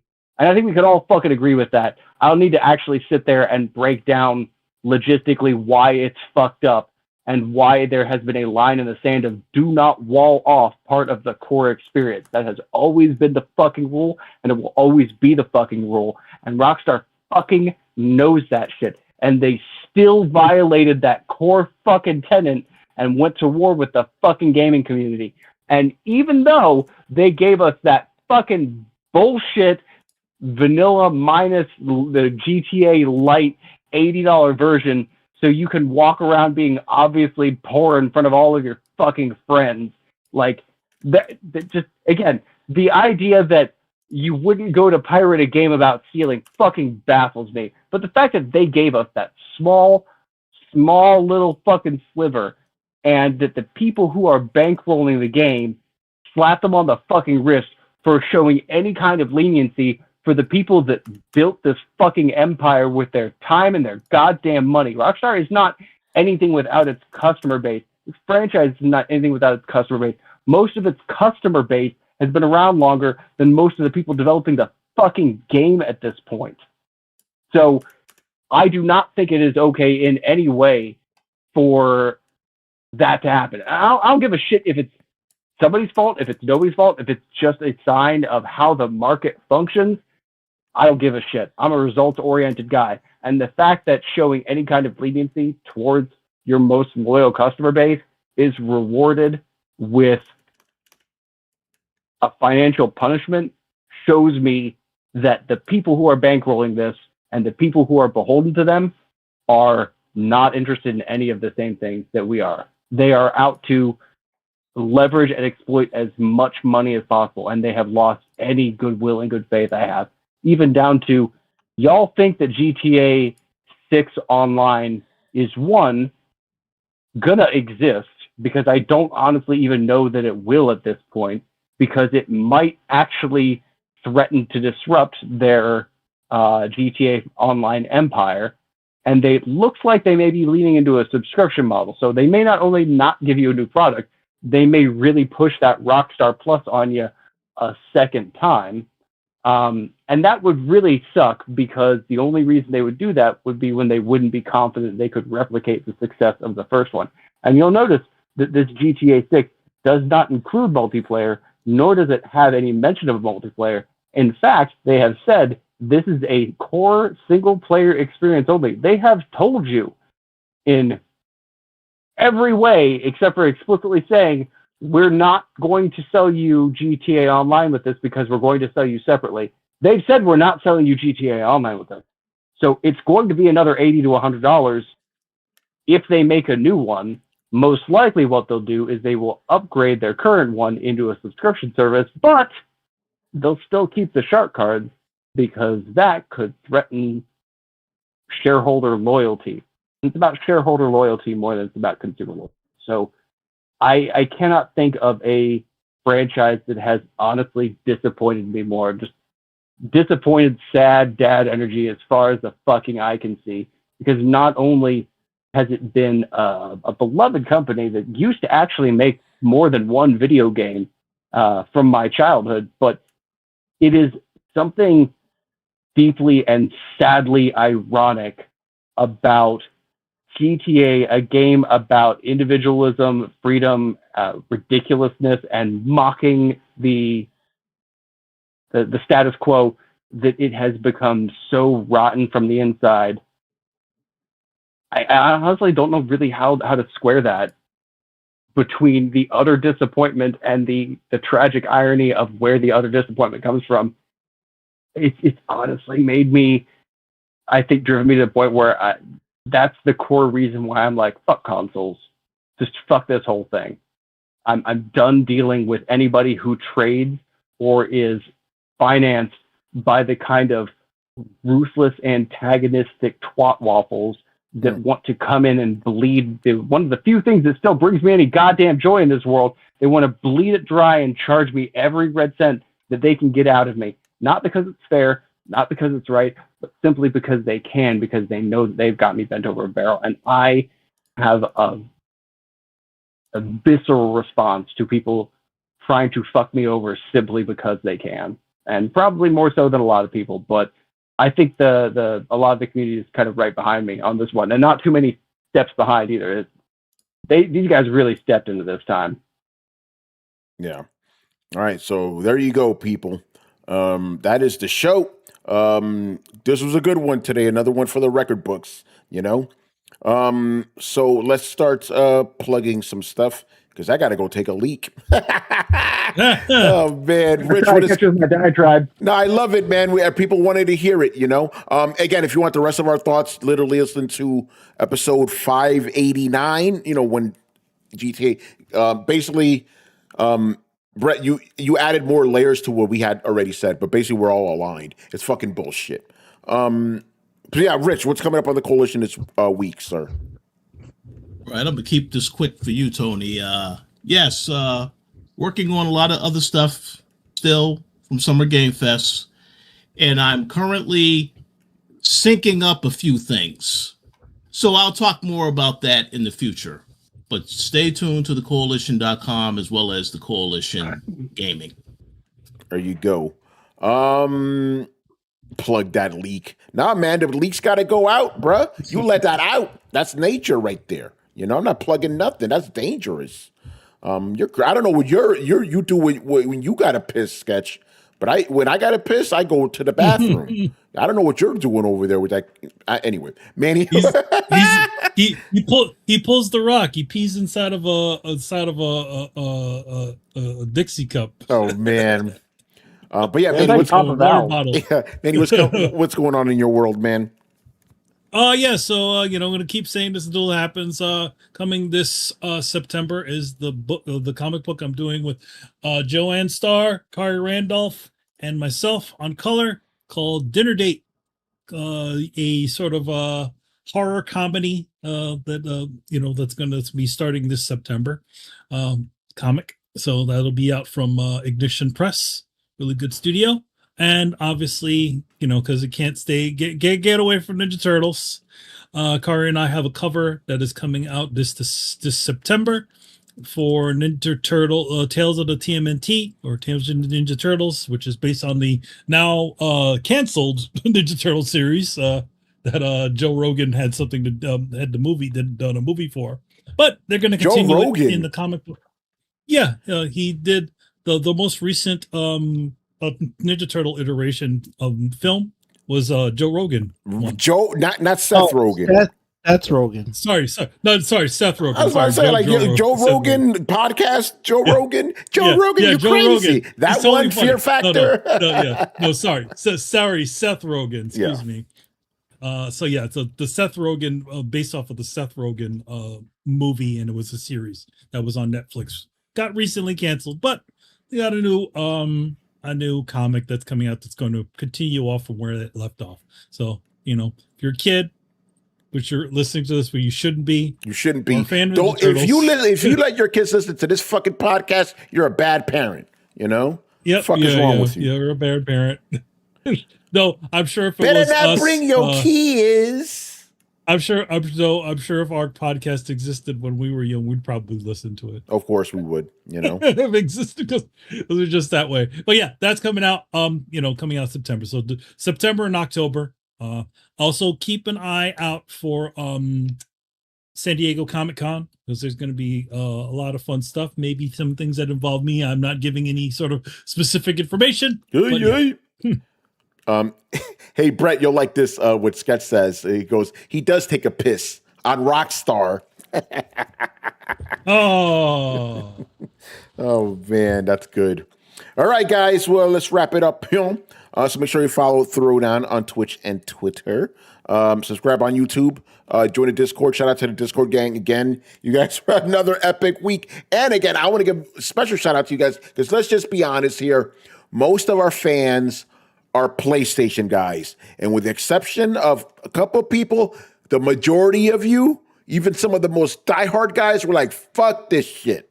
So shout out to you guys for, not being put, but this is why we like you guys. You guys are a cut above the average gamer. You actually think, so that's good. You got to be critical of the companies you love. You can't just let them get away with shit, You got to put them to task. If you really love the fucking company, put them to task, So shout out to all those guys in there. And of course, Throwdown is on your favorite podcast. So subscribe, share it, let all your friends know we are here talking about the real gaming news and, giving our hot takes, but our takes are always informed, we don't talk a lot of bullshit like these other podcasts out there. So some of these podcasts, bro, is crazy. Like, what are you doing, bro? But I'm pretty sure we'd have a bigger audience if we did sensational shit like we do, but we don't do that shit around here. Fuck that, Anyway, we are out of here. So we will see you on Thursday. Later. Latest.